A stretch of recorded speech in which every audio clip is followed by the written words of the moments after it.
A desperate millionaire was deeply apprehensive when his young son suddenly needed emergency surgery. Although he did not fully understand the complex medical terms the doctors used, he immediately agreed to the procedure, believing it to be the only way to save his beloved child's life.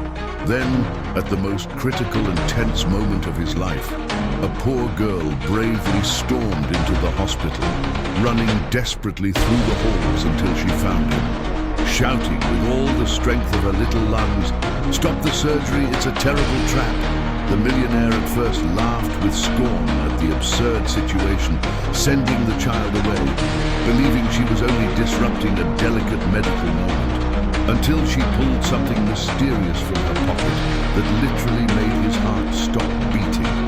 The silence in Mr. Sterling's office was a special kind of silence, heavy as gold and brilliant as crystal. Leah, 10 years old with a sketchbook in her lap, knew that silence well. Sitting on a small leather sofa in the corner of the room, she was an invisible spectator to the world of adults, a world of numbers flashing on giant screens and serious conversations about things she barely understood, like stocks and dividends. Her mother, Helen, was the loyal and efficient executive assistant to the man, a multimillionaire whose fortune seemed as vast as the sky seen from the panoramic window that took up an entire wall. From there, the city stretched out like a carpet of lights and concrete, a kingdom that belonged, somehow, to the man with broad shoulders and a tired gaze who dictated letters to her mother.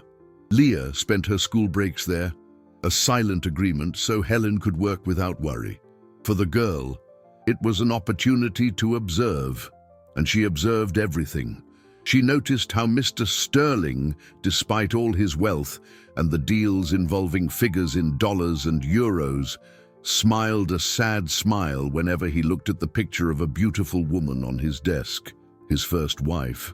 And she noticed how that smile became forced when his new wife, Isadora, entered the room. Isadora was like a figure straight out of a magazine, tall, elegant, with perfectly coiffed blonde hair and a perfume that arrived before she did. Married to Mr. Sterling for only 6 months, she floated through the office with the confidence of someone who had always belonged to that universe of wealth. But Leah's eyes, naturally observant and wary, saw something that others seemed to ignore. Isadora's smile didn't reach her blue eyes, which remained as cold as 2 chips of ice. Helen said it was a child's imagination, but Leah's intuition whispered that something was wrong. That afternoon, as she sketched the skyline cut by the skyscrapers, Isadora's phone rang. She answered with a sugary voice, moving toward the large window, believing the distance would afford her privacy. Leah, however, remained motionless in her corner, partially hidden by a large leafed ornamental plant. She didn't mean to eavesdrop, but the words floated through the air-conditioned quiet to her ears. The conversation was low, almost a murmur, but one phrase stood out with the clarity of a fire alarm. "You need to be patient," Isadora said, her voice now devoid of sweetness, becoming sharp and impatient. "We are going to solve the boy problem once and for all. Just do your part, and everything will work out." Leah's heart gave a painful leap. The boy. It could only be Lucas, Mr. Sterling's 8-year-old son. A sweet and slightly shy little boy who sometimes came to the office and showed her his toy cars. A chill ran down Leah's spine. What kind of problem could a boy like Lucas be? And what kind of solution required such secrecy? She felt a knot form in her throat. Was it an irrational, childish fear? Or was her intuition screaming a warning no one else could hear? Isadora hung up the phone and turned. For a second, her face was free of its mask of sympathy, revealing a hard, calculating expression. It was an image that lasted less than a blink of an eye, but was seared into Leah's mind like a photograph. Isadora recomposed her radiant smile and walked back to the center of the room, not noticing the small figure curled up on the sofa. Leah gripped her pencil so tightly her knuckles turned white. She looked at her mother, focused on the computer, then at Mr. Sterling, absorbed in his papers. They were all blind. In that instant, Leah knew with a terrifying certainty that something terrible was about to happen to Lucas, and the only person who suspected anything was a 10-year-old girl nobody would take seriously. The days following that phone call were a silent torture for Leah. Every smile from Isadora seemed like a mask, every gesture of affection directed at Lucas, a performance. The girl felt as if she were guarding an explosive secret, but one that, if told, would sound like a child's delusion. How could she explain to her mother, or worse, to Mr. Sterling, that his new wife, a woman admired by all, seemed like a fairy tale villain?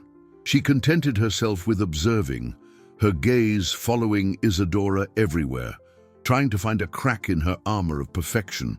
The opportunity, or rather the calamity, came at the end of the week, on a Saturday afternoon in Mr. Sterling's penthouse.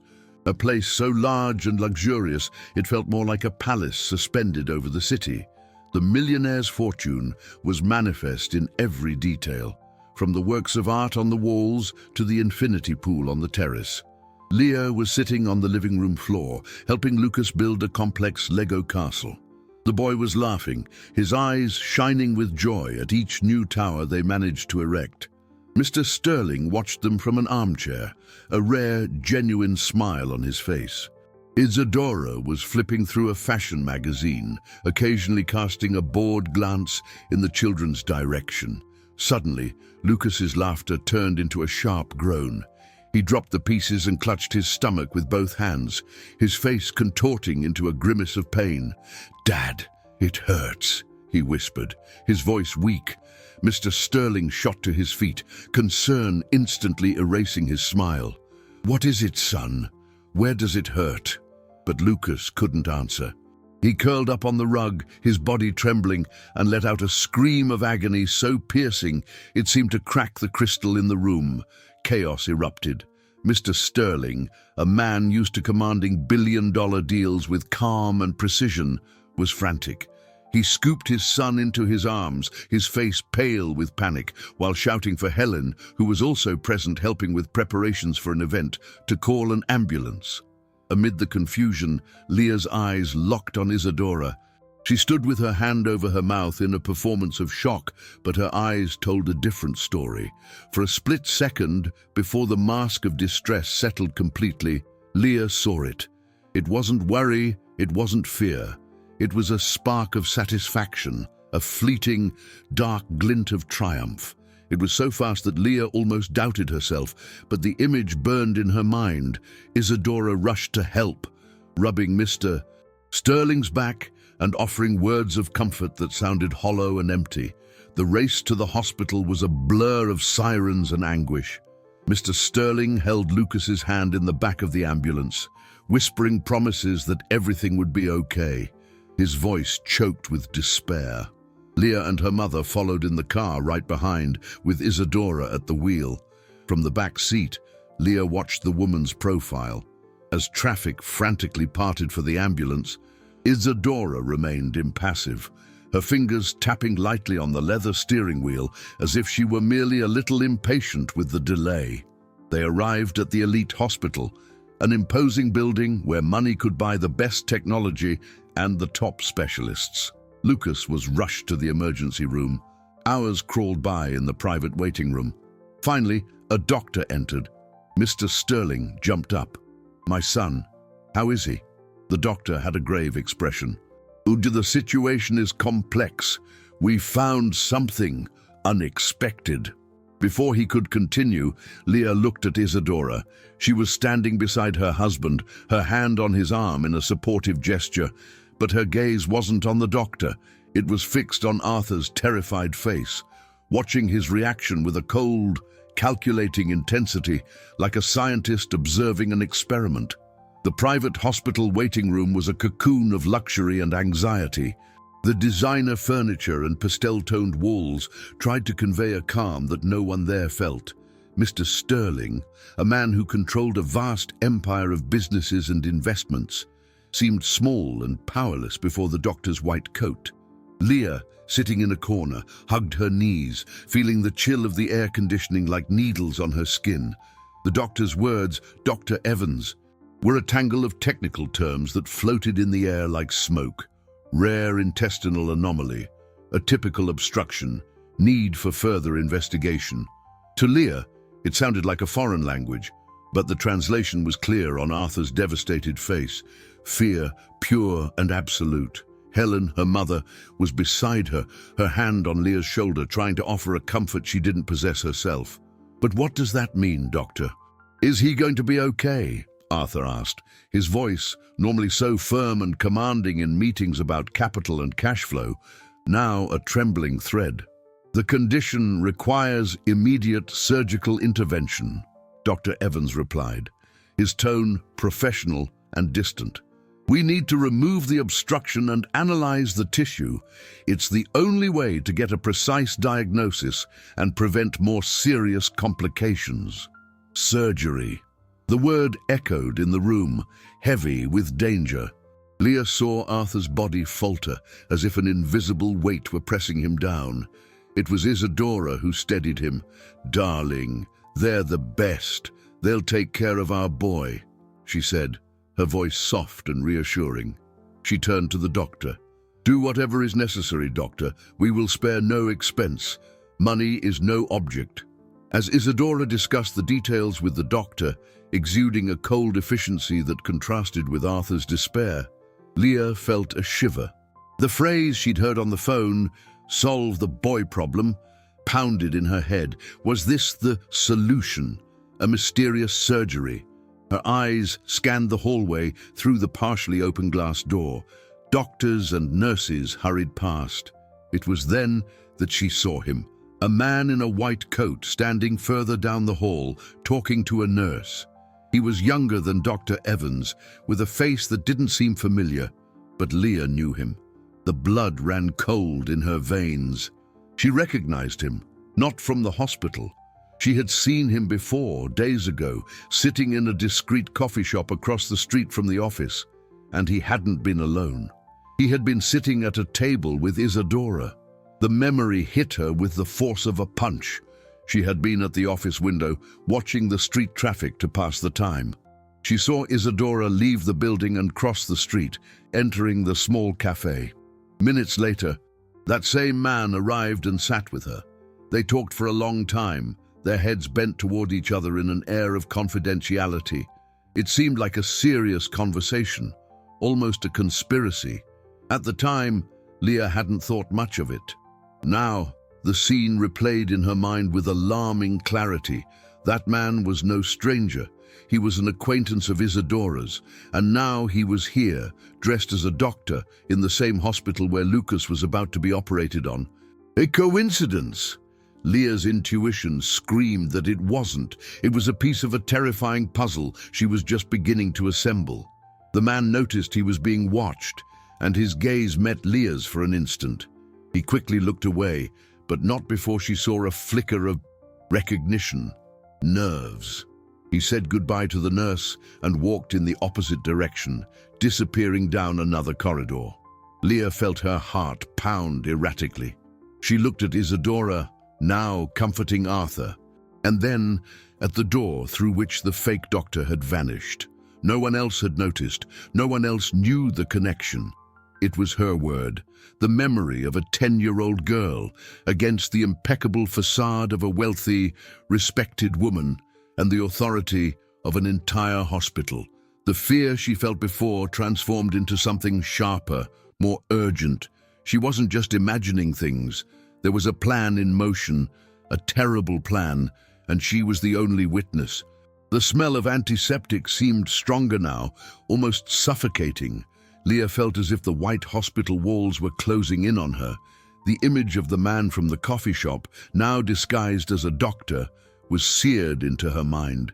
She tried to organize her thoughts, to fight the panic bubbling in her chest. She had to tell someone. Her first inclination was to run to her mother. Helen was sitting a little way off, her face creased with worry over her boss and his son's suffering. Leah approached silently and tugged on the sleeve of her dress.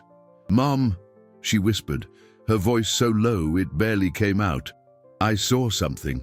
Helen pulled her into a hug, thinking it was fear of the hospital environment. "It's okay, sweetie. Lucas is going to be fine." "It's not that," Leah insisted, looking nervously over her shoulder toward Isadora. "That doctor, I've seen him before." With her, Helen frowned, confused. "What doctor, honey?" "A man who was in the hallway. I saw him with Mrs. Sterling at a coffee shop the other day." Helen's expression softened with tired compassion. "Leah, there are a lot of doctors here. You must be mistaken. You have such a vivid imagination, you know that." The rejection, though gentle, was like a door slamming in Leah's face. Her mother didn't believe her. To her, it was just a child's fantasy. Fueled by the tension of the moment, Leah pulled away, the feeling of helplessness growing inside her. If her own mother wouldn't listen, who would? She looked at Mr. Sterling. He was completely under Isadora's spell, who was speaking to him in soft tones, managing the crisis with a calm that now seemed sinister, telling him would be useless. He would dismiss her even more quickly. Leah retreated to her corner, her heart pounding. She felt invisible, her voice an unheard echo in the midst of the adults' drama. They were all focused on the surgery, the illness, the medical emergency. No one was looking at the true source of the danger, which was right there in the middle of them, disguised as concern and love. The girl knew she needed proof. Her word wasn't enough. She needed something concrete, something that not even the most skeptical adult could ignore. Her gaze fell on the old smartphone she carried in her small purse. It was a simple, hand-me-down model her mother had given her for emergencies. The camera was poor. The battery didn't last long, but it had one function, a voice recorder. A desperate idea began to form in her mind. It was risky, terrifying, but what else could she do? She watched as Isadora moved away from the group, walking toward a more isolated area of the hallway to make a call. This was her chance. With her heart in her throat, Leah slipped out of the waiting room. She moved stealthily, using the marble columns and large potted plants for cover, like a spy in a movie. She needed to get close enough to hear, but not so close as to be discovered. Isadora had her back to her, her voice a controlled whisper. Leah hid behind an abandoned medical supply cart, her trembling fingers activating the phone's recorder. The device was old, but the microphone picked up Isadora's voice, low but clear. "The first part is done," Isadora was saying. "The father is in a panic. He swallowed the whole diagnosis story." There was a pause as she listened to the person on the other end. "Yes, Evans did a good job. No one suspects a thing." Leah held her breath. So Dr. Evans, the main doctor, was also involved. "Now it's up to you. Remember the plan. The procedure has to look legitimate, but the outcome has to be permanent.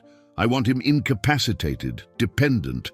That way, managing his assets and the inheritance will be much easier in the future."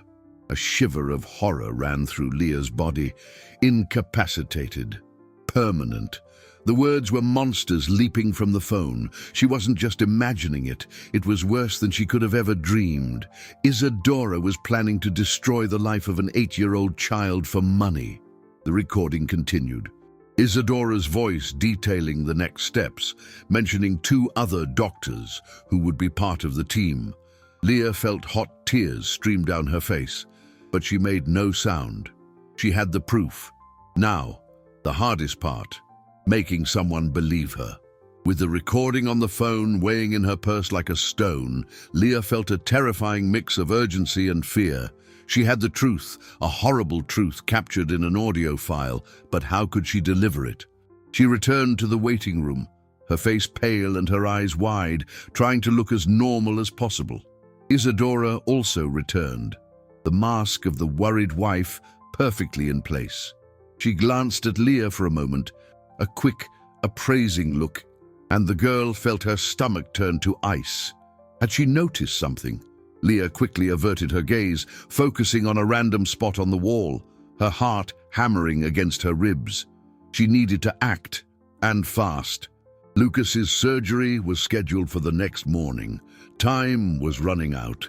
The only person who could stop all of this was Mr. Sterling. He was the father, the final authority, but he was also the blindest of all, consumed by grief and the trust he placed in Isadora. Approaching him would be like trying to stop a moving train with her bare hands. Still, it was her only option. Leah waited for an opportunity, a moment when Isadora wasn't nearby. The chance came when Lucas's stepmother stepped away to speak with a nurse about admission procedures. Arthur was alone, standing near the window, looking out at the city below without really seeing it. His reflection in the glass showed a broken man, the strength that had made him a billionaire completely drained by the vulnerability of being a father. Leah took a deep breath, gathered every ounce of courage she possessed, and approached him. "Mr. Sterling," she said, her voice little more than a whisper. He turned slowly, his gaze lost. "Yes, Leah, what is it?" I need to show you something. It's about Lucas. It's very important." The urgency in her voice seemed to register with him. He frowned. "What is it, child?" Leah pulled the phone from her purse. "I heard Mrs. Sterling on the phone. She's not trying to help Lucas." Before she could press play, the door opened and Isadora walked in. Her eyes locked on Leah and the phone in her hand. "Arthur, darling, what's going on?" "Leah, you shouldn't be bothering Arthur right now. He's going through a very difficult time." Her voice was soft, but there was a sharp warning beneath it. Arthur, conditioned to see her as his pillar of strength, immediately turned to her. "It's nothing, dear. Leah just wanted to—" He trailed off, unsure of what to say. "I recorded her," Leah burst out, desperation breaking through her restraint. "She's lying. She hired fake doctors to hurt Lucas in the surgery. It's all because of money, the inheritance." The words tumbled out, full of panic and conviction. For a moment, there was a stunned silence. Arthur looked from Leah to Isadora, confusion written on his face. Isadora, in turn, was brilliant in her performance. Her eyes filled with tears, her mouth opened in an expression of hurt and disbelief. "Oh, Arthur, the poor thing," she said, her voice choked with emotion. "She must be so scared and confused. Her imagination is creating monsters where there are none." She approached Leah, kneeling to meet her gaze. "Honey, I know you're scared. We all are, but making up stories like this doesn't help. It only makes things worse." The argument was devastatingly effective. To Arthur, it was the most logical explanation. A frightened child with a vivid imagination, creating a terrible fantasy to cope with a frightening reality. It was so much easier to believe than the monstrosity Leah was suggesting. "Leah," Arthur said, his tone now firm but tired, "that's enough. I appreciate your concern, but you're a child. You have too much imagination. Now please, go sit with your mother and let the adults handle this." He dismissed her with a wave of his hand, turning to comfort Isadora, who was now sobbing on his shoulder. The first obstacle had risen like an insurmountable wall. No one believed her, and in trying to expose the truth, she had only managed to isolate herself further, labeled as a fanciful and troubled child.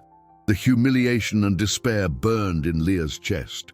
To be called a liar, to see the truth twisted and dismissed as childish imagination, was a sharp pain. She backed away, feeling the eyes of everyone in the waiting room on her. Helen approached, her face a mixture of embarrassment and concern. "Leah, what was that? Why would you say such horrible things?" "But it's true, Mom. I swear," she whispered, tears finally streaming down her face. "I have the recording." But her mother just shook her head, exhausted. "Let's go home for a bit. You need to rest. You're not thinking straight." Arguing was useless. For her mother, the priority was damage control, preventing the daughter of a mere assistant from causing more trouble for her billionaire boss at such a delicate time. As Helen led her out, Leah cast one last, desperate look at Mr. Sterling. He was watching her with an expression of pity and disappointment.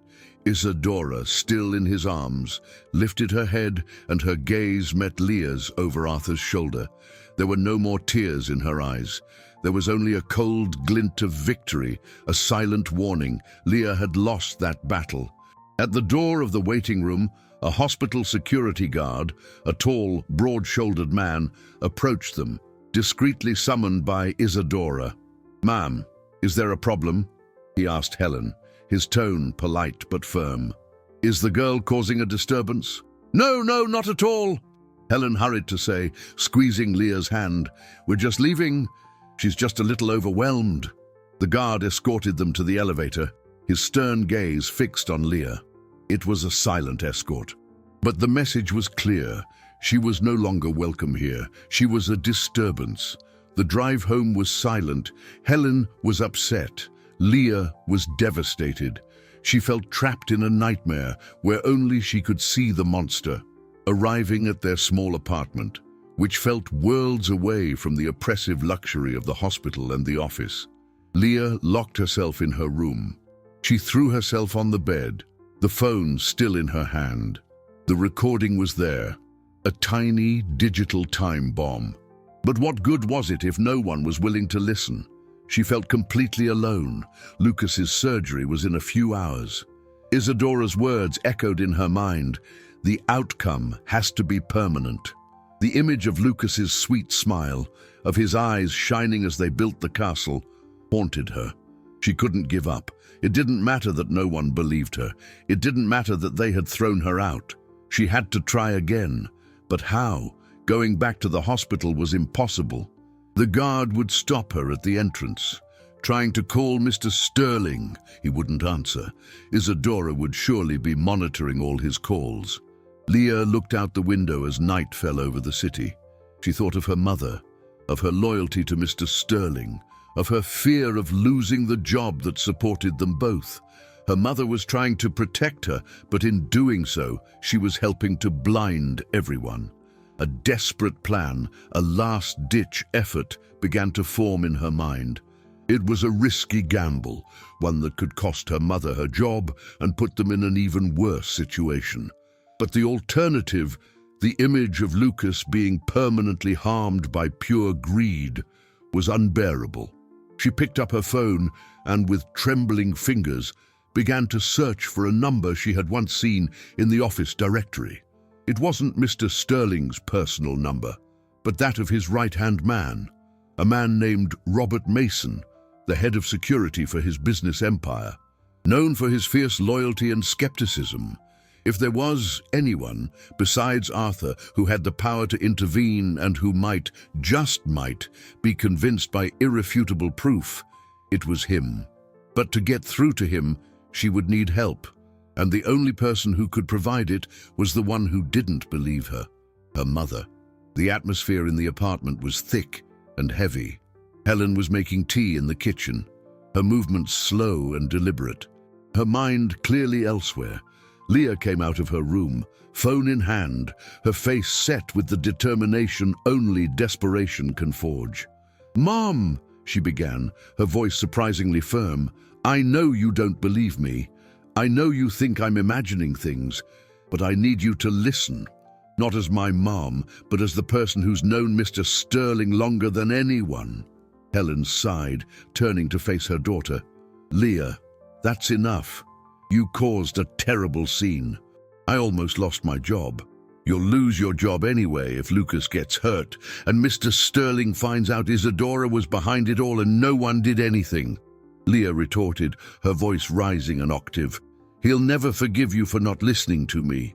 The accusation hit Helen hard. She stopped, the teacup trembling in her hand. Leah seized the hesitation. "I'm not asking you to believe me. I'm asking you to help me show this to someone who can verify it. Someone Mr. Sterling trusts." She held out the phone. "I have her voice, Mom, right here, planning everything." The internal conflict was visible on Helen's face. On one side, the instinct to protect her daughter and her job, to avoid more trouble. On the other, the seed of doubt Leah's words had planted. What if there was even the slightest chance Leah was right? The loyalty she felt for Arthur, and especially for little Lucas, warred with logic and fear. She had seen the ambition in Isadora's eyes, something she, like Leah, had noticed but dismissed as jealousy or an impression. "What do you want me to do?" Helen asked, her voice weak, a near total surrender. "I need the number for Robert Mason, the head of security, and I need you to call him. He won't take my call, but he'll take yours. Tell him it's a family security emergency, that you have proof of an internal threat. Use his words. He'll listen." It was a risky script, but Leah knew she needed to sound professional, urgent, unquestionable. Helen looked at her daughter, at the intensity in her eyes, and saw more than a scared child. She saw a terrifying conviction. She picked up her phone, her hands shaking, and dialed the number. The conversation was brief and tense. Helen repeated Leah's words almost mechanically. On the other end of the line, Robert Mason, a man trained to distrust everything, initially hesitated, but the mention of an internal threat from his boss's most trusted assistant triggered all his alarms. He agreed to meet them. The turning point came in the form of a discreet black car that pulled up in front of their building 20 minutes later. Robert Mason, a man in an impeccable suit and with an impenetrable expression, stepped out. He didn't invite them in. He stood there, on the dimly lit sidewalk, waiting. This had better be important. "Helen," he said, his voice grave. Without a word, Leah held out her phone and pressed play. The sound of Isadora's voice, cold and calculating, cut through the night's silence. "The outcome has to be permanent. Incapacitated, dependent. Managing his assets and the inheritance will be much easier." With every word, Mason's expression changed. Skepticism gave way to surprise, then shock, and finally, a cold fury. He listened to the entire recording, his face hardening into a granite mask. When it was over, he didn't look at Helen. He looked directly at Leah. "Who else knows about this?" he asked. "I tried to tell Mr. Sterling," Leah replied, her voice trembling. "He didn't believe me. He thinks I have too much imagination." Mason said nothing for a long moment. He took his own phone from his pocket and made a call.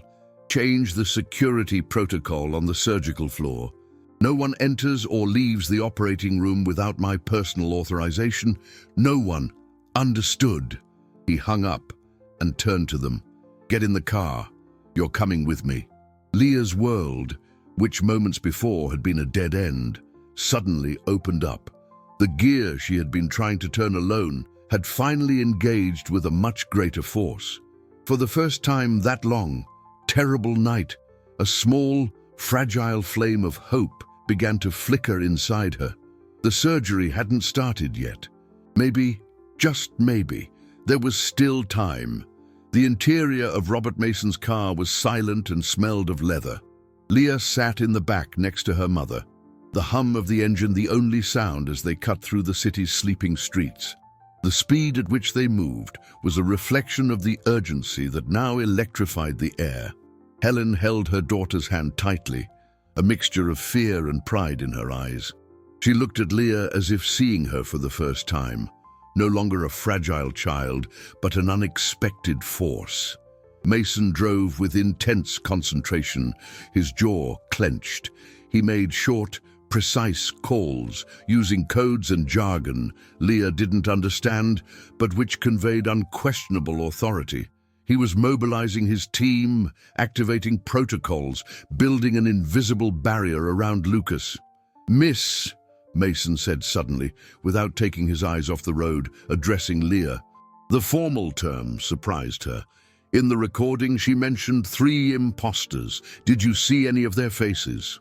"Yes," Leah answered, her voice clear. "One of them. I saw him talking to her in a coffee shop a few days ago. He was in the hospital hallway, dressed as a doctor. Would you recognize him if you saw him again?" "Yes," she affirmed without hesitation. Mason nodded. "Good." He picked up the car's radio. "I have a description of a suspect. Male. Caucasian, approximately 35, dark hair, medium height, seen wearing a lab coat with the name Dr. Miller. Check the credentials of everyone on the surgical team with that name. Immediately, I want a full background and visual confirmation. They arrived at the hospital through a service entrance at the back, far from the main lobby. The atmosphere had changed. Uniformed security guards, clearly from Mason's team, moved with purpose through the corridors. Their presence discreet but firm. They were no longer in Isadora's territory. They were in Robert Mason's, and he was in control. They took Leah and Helen to a small security room filled with monitors displaying feeds from various hospital cameras. On one screen, Leah saw the surgical center corridor. Mr. Sterling was there, pacing back and forth, his face a mask of anguish. Isadora was seated, her posture that of a grieving widow, receiving comfort from a nurse. The sight of her made Leah's stomach churn. "Mr. Sterling doesn't know anything yet," Mason explained, pointing to the screen. "Approaching him now, without concrete evidence and in his state, would only cause more panic and give her a chance to defend herself or flee.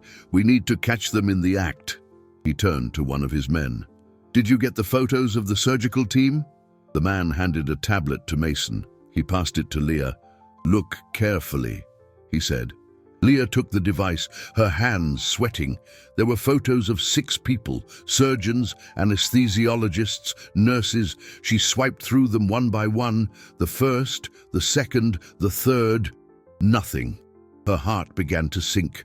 What if she had been wrong? What if the man she saw wasn't on the main team? Then she reached the last photo. There he was, the face of the man from the coffee shop, the fake Dr. Miller. "That's him," Leah whispered, her finger trembling as she pointed at the screen. "I'm sure." Mason took the tablet back, his gaze cold and calculating. "Excellent," he said. "Now we have a face." The validation, the confirmation that she wasn't crazy, was an immense relief, but the tension only grew. The imposters were inside, about to begin a procedure that could destroy Lucas's life. Mason glanced at the clock on the wall. The surgery was scheduled to begin in 15 minutes. "Now let's move," he said to his team. "I want full control of access to the OR. Nobody in there, nobody out. And prepare for an intervention. But wait for my signal. I want them all in the room. I want her to think her plan is working perfectly." He turned to Leah. "You were very brave. Now I need you to stay here with your mother, where it's safe." Leah nodded, but her gaze was glued to the monitor showing the door to the operating room. The door behind which Lucas lay, vulnerable and unconscious, surrounded by enemies wearing the masks of saviors. The security room was a nerve center of silent activity. Mason coordinated his team through a small earpiece, his commands low and precise. Leah and Helen watched it all on the monitors, feeling like spectators in a thriller that was terrifyingly real. On one screen, they saw the hallway where Arthur, oblivious to everything, continued his desperate vigil. On another, an internal camera showed the pre-op area where the team was preparing. Leah recognized the fake Dr. Miller and saw 2 other men with tense expressions that didn't seem to belong to experienced medical professionals. They were there, all 3 of them. The trap was set. Isadora, outside, occasionally glanced at her watch, her anxiety poorly disguised beneath her mask of distress. Time dragged on. Every second felt like an hour.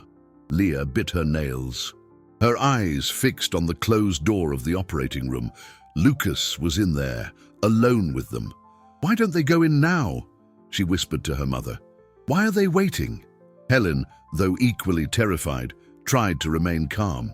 "Robert knows what he's doing, honey. He needs to be absolutely sure." The wait was psychological torture. Mason's plan was clear. He wanted the imposters to begin the procedure, to commit an undeniable act that couldn't be explained away as a misunderstanding. It was a legally sound strategy, but emotionally devastating for those watching from the outside.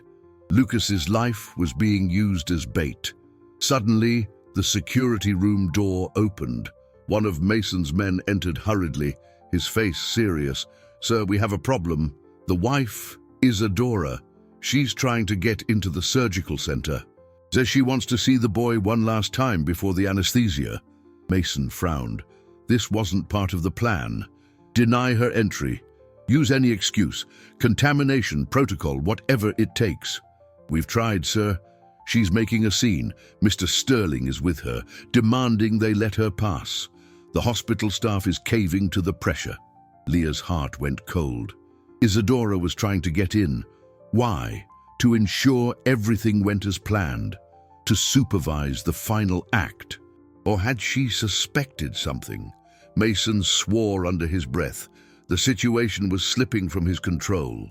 Arthur's intervention, motivated by fatherly love and manipulated by blind trust, was about to compromise the entire operation. "We can't let her in," Mason said, more to himself than to the others. "If she gets in and senses something's wrong, she could alert the team inside. They might try something desperate." He thought for a second. His face a mask of concentration. His strategy of waiting for the red-handed catch was unraveling. He needed a new plan, and fast. His gaze fell on Leah. A dangerous idea, but perhaps the only viable one, came to mind. He knelt in front of the girl. "Leah," he said, his voice grave and serious, "I need your help one more time.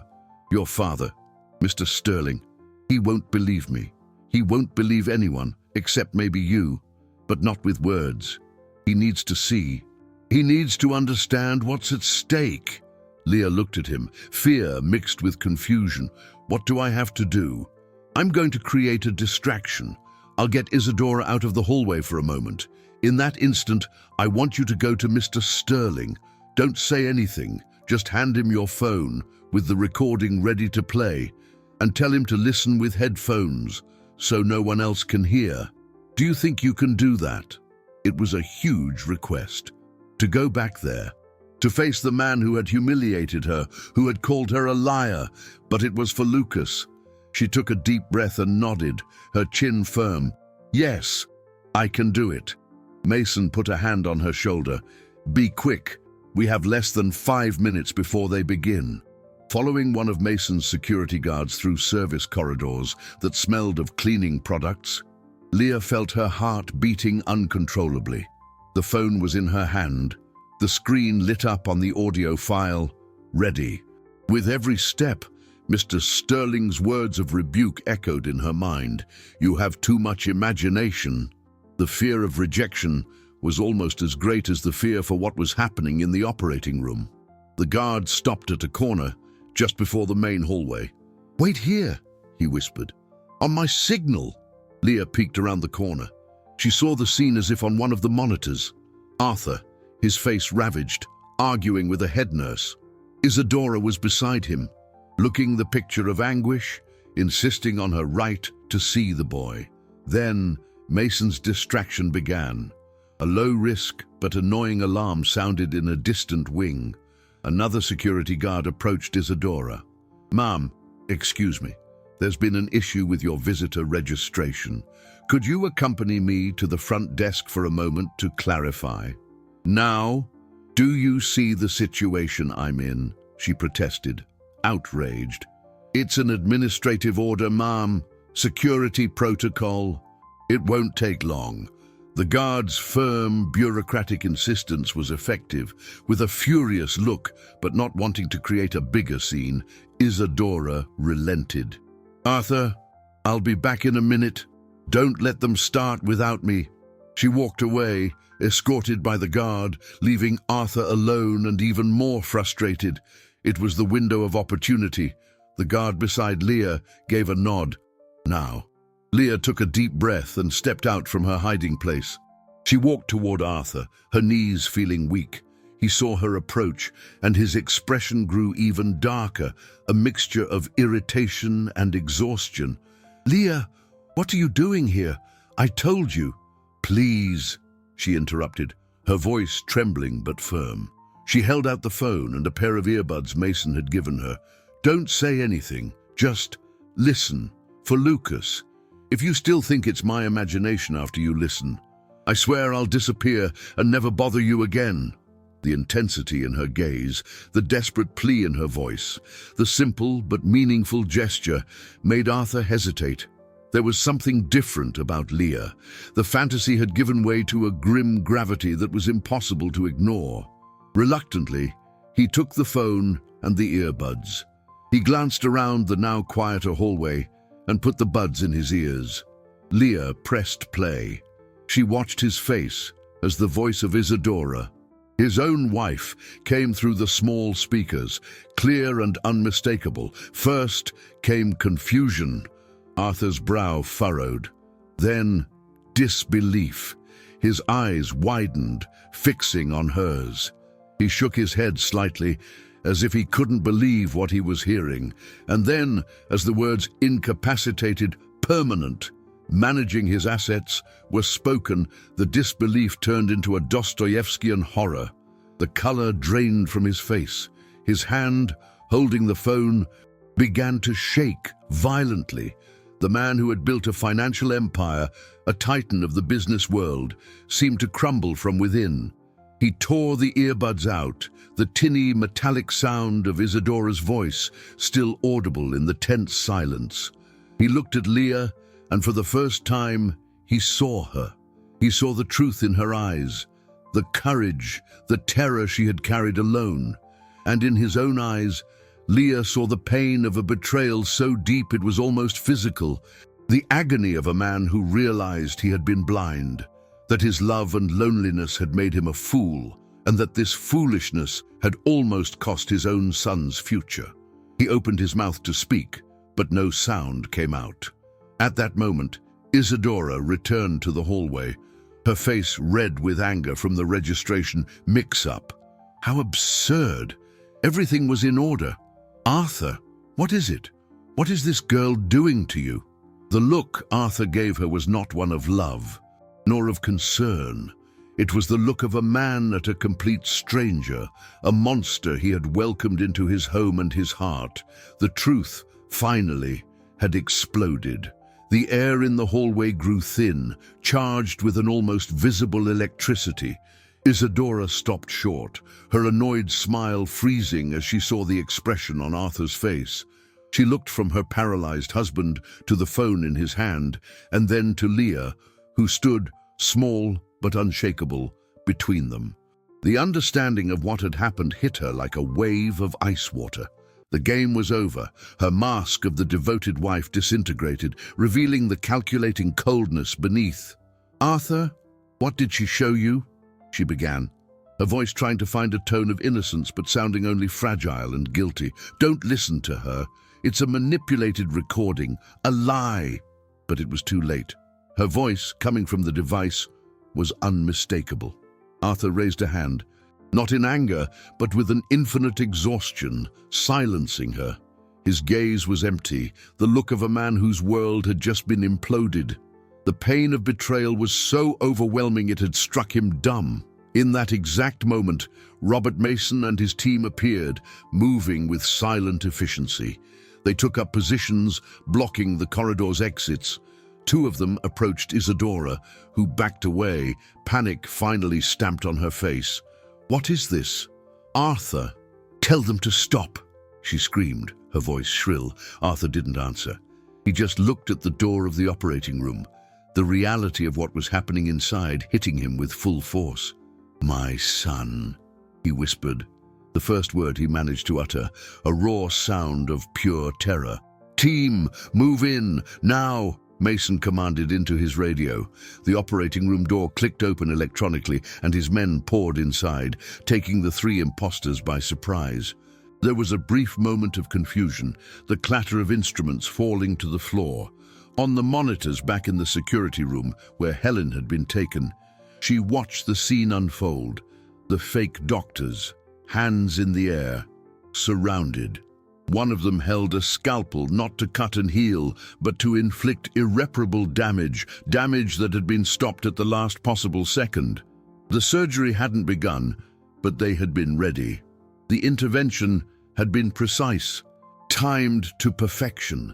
Back in the hallway, Isadora, seeing her plan crumble, made one last desperate move. She turned and ran in the opposite direction, trying to escape, but the escape route was blocked. As she was cornered, she spun around, her eyes flashing with fury and desperation. "You don't understand!" she shrieked at Arthur, her voice full of a poisonous bitterness. "I had no choice. I was being blackmailed. I owed money to dangerous people. They would have killed me. Your fortune or your assets. It was the only way out. You don't know what real fear is." The confession, vomited out in a fit of panic, was the final nail in the coffin. The revelation that she was not just greedy, but also a woman cornered by debt and creditors, sparked no sympathy in Arthur. It only confirmed the depth of her deception.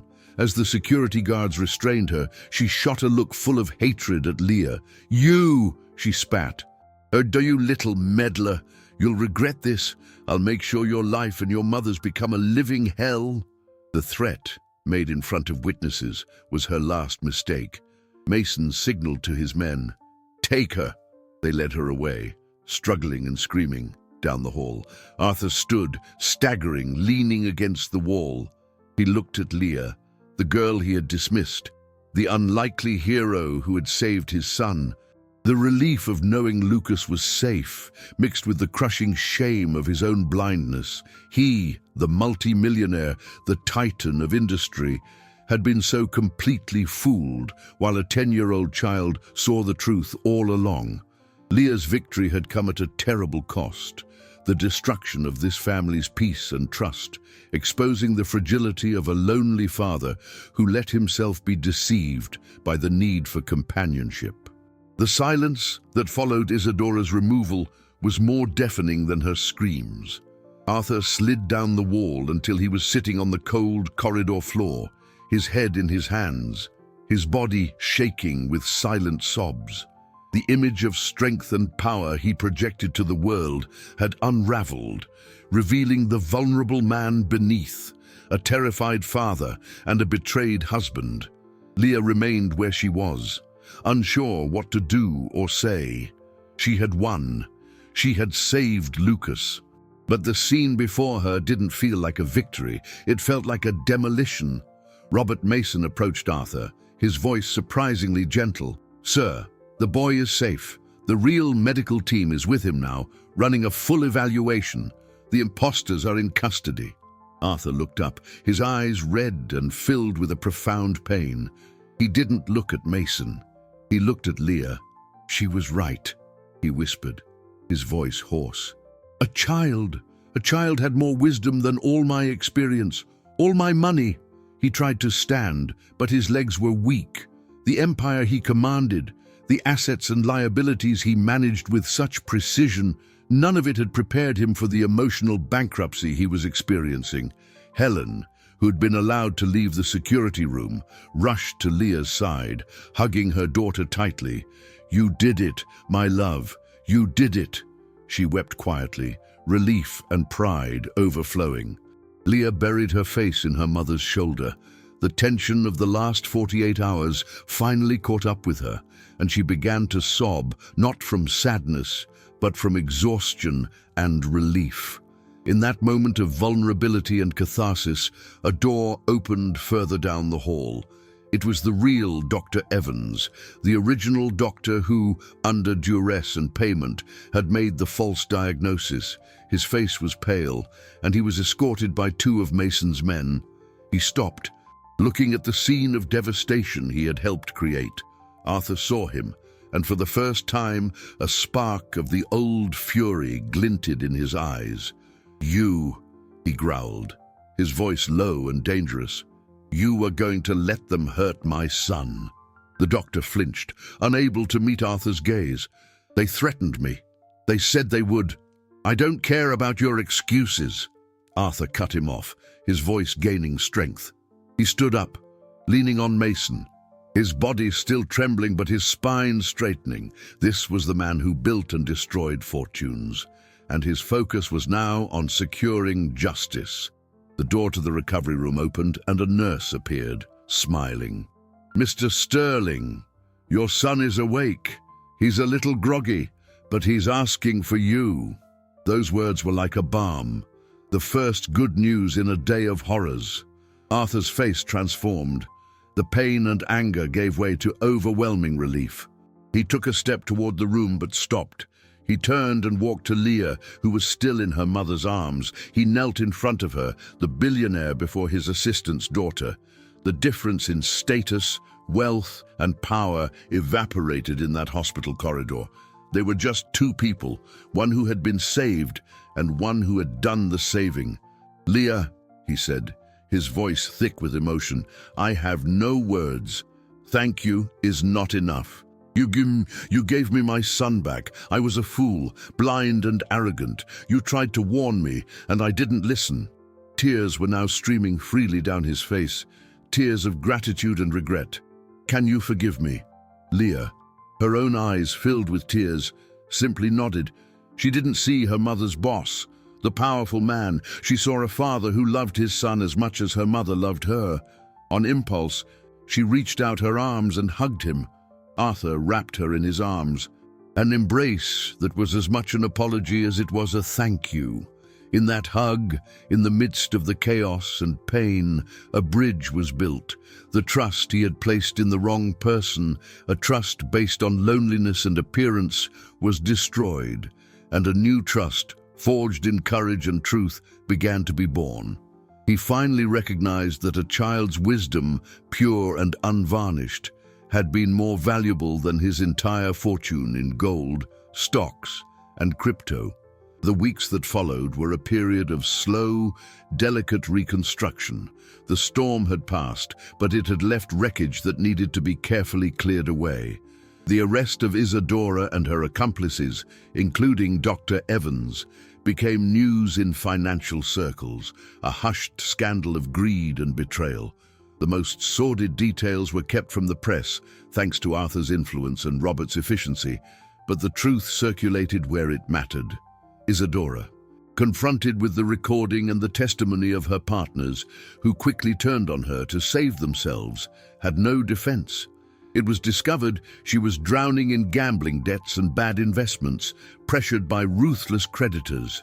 Her plan was not just to secure Lucas's inheritance, but to save herself from a very real danger. It didn't absolve her. It only made her betrayal more desperate and pathetic. For Leah, life changed in subtle but profound ways. The first and most important victory was seeing Lucas fully recovered. After a thorough evaluation, the real doctors confirmed he was perfectly healthy. The abdominal pains had been induced by a discrete substance Isadora had been mixing into his food, causing severe muscle spasms that mimicked a surgical condition. The revelation was shocking, but also an immense relief. The boy was safe, running through the penthouse corridors again, with no traumatic memory of the hospital. He only knew that Leah was his hero, though he didn't understand exactly why. To him, she was the friend who had protected him. Leah's second victory was earning Arthur's unshakable trust and respect. He no longer saw her as a child with an imagination, but as the most perceptive person he had ever met. The dynamic between them changed completely. He began to listen to her, to ask her opinion on simple things, to value her perspective. One afternoon, he called her and Helen into his office. The room, once a place of silent observation for Leah, now felt different. "Helen," Arthur began, "your loyalty and, frankly, your daughter's courage and integrity have shown me that I haven't been valuing the right people. I'd like to promote you to my chief of staff. You'll no longer be an assistant, but my most trusted advisor, managing my schedule, my personal affairs, and, most importantly, helping me keep my feet on the ground." Helen was speechless, tears welling in her eyes. It was more than a promotion, it was a redefinition of her place in his world, a recognition of her worth far beyond professional efficiency. "And for you, Leah," Arthur continued, turning to the girl, "no amount of money, no sum in dollars or euros can repay what you did. But I can ensure that you will have the best education money can buy. I've set up a trust fund in your name. An investment in your future. You can study wherever you want, be whatever you want. Consider this not a payment, but a promise. a promise that your brilliance will never be overlooked again. Leah didn't fully understand what a trust fund meant, but she understood the gesture. She understood that her courage had secured not only Lucas's safety, but also a safer, brighter future for her and her mother. The final victory, however, was quieter and more profound. It was the creation of a new family, born from the ashes of betrayal. Arthur, Helen, Leah, and Lucas began to spend more time together. Dinners, trips to the park, afternoons spent assembling puzzles. Arthur, who had sought in Isadora a way to fill the void left by his first wife, discovered a genuine and unpretentious connection with Helen and her daughter. He was no longer alone, and Helen, who had always maintained a professional and respectful distance, allowed herself to see the man behind the billionaire. They found in each other not a whirlwind romance, but a quiet companionship, a partnership built on mutual respect and a shared experience that bonded them forever. The family that greed almost destroyed was in the end rebuilt and strengthened by the courage of a girl who dared to believe in her own intuition. 5 weeks after those first mysterious pains, the elite hospital was no longer a place of fear for Leah, but the stage of a final victory. Lucas had his follow-up appointment, a mere formality to confirm what everyone already knew. He was perfectly healthy and full of energy. As the smiling doctor gave Lucas a superhero sticker, Leah watched the scene alongside her mother and Arthur. They no longer looked like a boss, his assistant, and her daughter. They looked like a family. The tension had been replaced by a comfortable calm, suspicion by genuine affection. As they left the doctor's office, Arthur suggested they take the stairs instead of the elevator, a pretext to prolong the moment of peace. As they descended, they passed the surgical floor. The corridors that once echoed with Leah's desperate race to warn of danger were now quiet, filled with the murmur of hospital routine and, in the distance, the laughter of a child who had just been discharged. Arthur paused for a moment, looking at the waiting room door where he had broken down. His eyes met Leah's, and a silent understanding passed between them. He no longer needed words to express his gratitude. It was etched in every kind look, in every gesture of care he now directed toward her and Helen. The operating room that was to be the scene of a terrible plot now functioned normally, saving legitimate lives, oblivious to the drama that had almost unfolded there. Their journey through the hospital was a reflection of their emotional journey.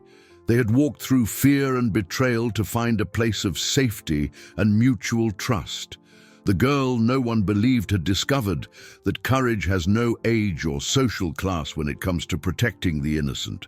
The millionaire who was fooled by his own loneliness learned the most valuable lesson of his life, that true wealth, the most important net worth, isn't stored in funds, stocks, or cryptocurrency, but in honest human connections. He learned that true trust must be built on careful observation, not on emotional need. As for Isadora, who plotted to destroy a family out of desperation and greed, she discovered that manipulation always meets its justice, leaving behind a trail of destruction that, ironically, gave rise to something stronger. And the family that was almost torn apart, that small unit composed of Arthur, Lucas, Helen, and Leah, discovered that sometimes guardian angels come in the smallest, most unexpected forms, armed not with swords, but with a sharp intuition and an old smartphone. That simple device, which captured criminal conversations, became proof that the most modest technology, in the right hands, can be more powerful than all the money in the world. The intuition that was almost dismissed as childish fantasy saved a life and proved a universal truth. Children often see the truths that adults choose to ignore out of convenience, fear, or despair. As they reached the grand lobby, the afternoon sunlight streamed through the glass windows, illuminating the path ahead. Lucas ran on ahead, laughing, a sound that was the purest melody of victory. Arthur put an arm around Helen's shoulder, and Lessa, with his other hand, took Leah's. Together, the three followed the boy, walking out of the place of their greatest trial and into a future of hope, united not by blood, but by courage.